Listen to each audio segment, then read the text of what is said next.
Et bonjour à tous, bienvenue sur ma chaîne YouTube que je viens de créer pour aider des gens sur le jeu Watcher of Realms pour des petits tutos qui sont pas forcément en ligne par les gros youtubeurs et qui pourtant sont bien pratiques. J'ai jamais vu ces vidéos, donc si quelqu'un me dit qu'il y en a déjà de connus, je, je trouverai d'autres choses à faire, mais désolé. Alors, voilà, je vous présente un peu ma box, donc ça fait un peu moins d'un an que je joue et je suis level 78. Alors, il faut savoir que dans le jeu, si certaines personnes se posent la question, j'ai cash shop pour deux choses. Un, la carte privilège royale, pour les vitesses d'attaque et les opportunités de combat auto, plus le raid d'équipement, parce que le butin d'équipement, c'est rare d'avoir des bons équipements, donc autant en avoir plus. C'est pas du tout un bonus qui est obligatoire pour avancer dans le jeu. Et l'autre chose pour laquelle j'ai cash shop, ça va être pour les invocations minimales. C'est-à-dire pour les invocations où il demande 250 invocations, comme pour Luxure, et où j'en avais que 210 sur les 250, donc j'ai cash shop pour 40 invocations. Voilà, c'est pareil, c'est pas obligatoire de cash shop.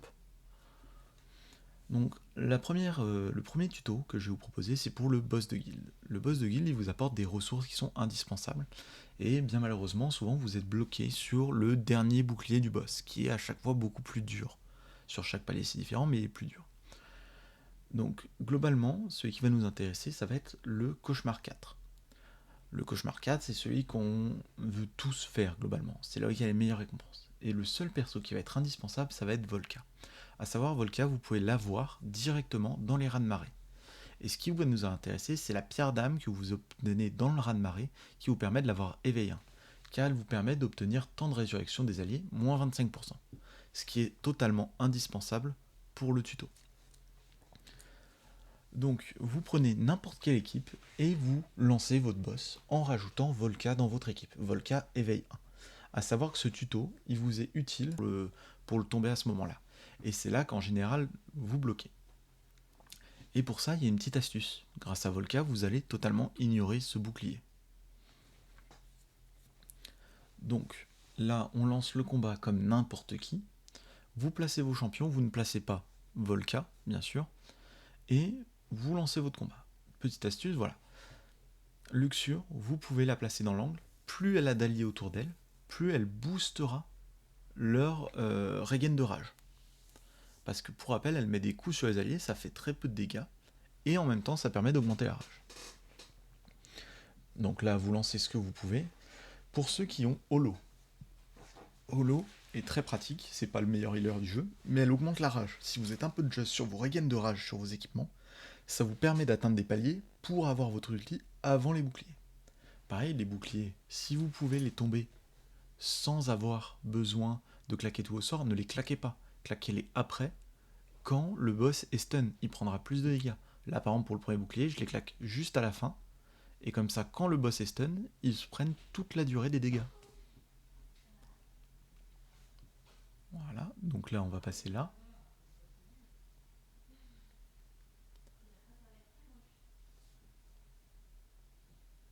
Hop, donc ça, premier bouclier passé. Sur le deuxième bouclier. Pareil, à chaque fois, 2 hurlements, 2 météorites. Donc, hop. Et pensez bien, quand vous êtes just en dégâts, vous gardez tous vos sorts pour le deuxième bouclier, parce que c'est votre seul moyen de le passer. Quand vous aurez un peu plus de dégâts, vous enlèverez des champions 1 à 1 qui ne feront pas de dégâts sur le bouclier pour maximiser vos dégâts sur la fin quand il est stun.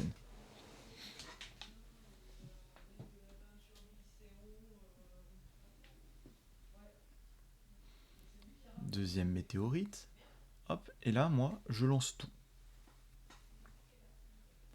Au moins, je suis sûr de le passer. Je préfère être sûr de le passer que de garder des dégâts pour l'instant.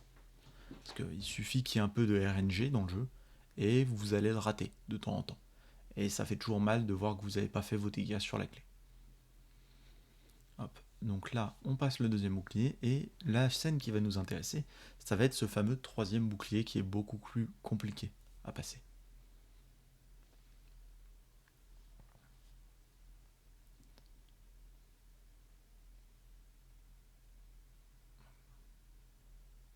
Là, vous gardez bien pour que tout se claque avec Dolores. Hop, on envoie tout avec Dolores. Comme ça, le dégât maximisé, pareil, ce que je vous disais. Hop, et on envoie tout. Le bouclier, de manière, vous ne le passez pas. L'objectif, c'est de maximiser vos dégâts avant ce bouclier. L'astuce, elle va arriver au moment de la deuxième météorite. Donc, la deuxième météorite, c'est, pour rappel, le moment où il va y avoir le bouclier. Et à ce moment-là, ce qu'on va faire, c'est qu'on va retirer tous les champions intégralement qu'il faut, à part un. Donc moi, par exemple, là, le champion que je vais décider de garder, ce sera Volca, que je vais directement placer sur le plateau, et qui va faire le temps du bouclier. Si vous ne placez pas de champion et que vous retirez tout, vous perdez votre combat. Voilà. Là, je commence à tout retirer. Je place Volca, qui n'a 0 dégâts, comme je vous ai montré, elle n'a pas d'équipement. Voilà. Et là, c'est parti. On attend la fin du bouclier. Et en fait, à cette toute fin de bouclier, vous allez avoir une brisure à l'écran qui va s'afficher, comme si on avait cassé du verre. Et à ce moment-là, faut deuxième champion qui était disponible. Voilà. Là, il y a la brisure. Hop. On place et il prend 0 dégâts, ce qui vous permet de continuer votre combat.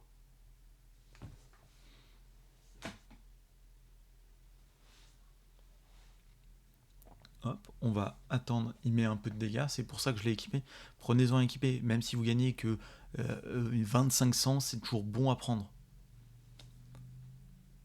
Hop, et on replace nos champions comme au début.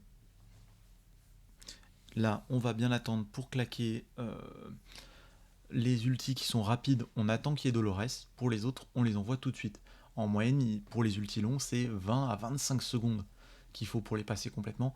Si vous voulez pas perdre de dégâts, il faut les lancer directement quand vous les avez. Vous gardez les ultis rapides pour avec Dolores. Pareil, là-dessus, Holo, avec la regain de rage, peut vous aider à obtenir vos ultis assez rapidement.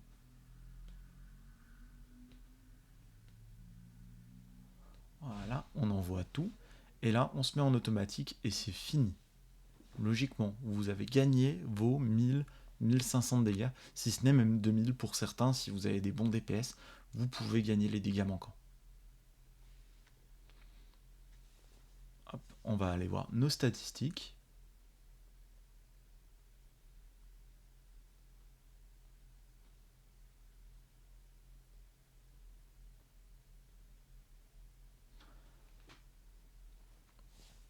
Voilà, donc logiquement, vous avez tout qui est bien réparti. Bon, moi j'ai mon premier DPS qui est beaucoup plus haut, parce que c'est le premier stuffé, les autres sont équilibrés. Si vous avez un champion pas équilibré, c'est soit parce qu'il est mauvais en DPS, soit parce qu'il vous sert à autre chose. Du brise-armure, des choses comme ça. Moi, Alistair, il me sert pour réduire les dégâts du boss, et pour faire du dégât brut en continu. C'est pratique pour les boucliers, ça fait un peu de dégâts, et c'est pas compliqué à équiper. On a quand même Fureur qui a tapé 1000 de dégâts, c'est toujours bon à prendre, et c'est tout. Et voilà, pour l'astuce, c'est tout bon, vous pouvez essayer et faites-moi un retour.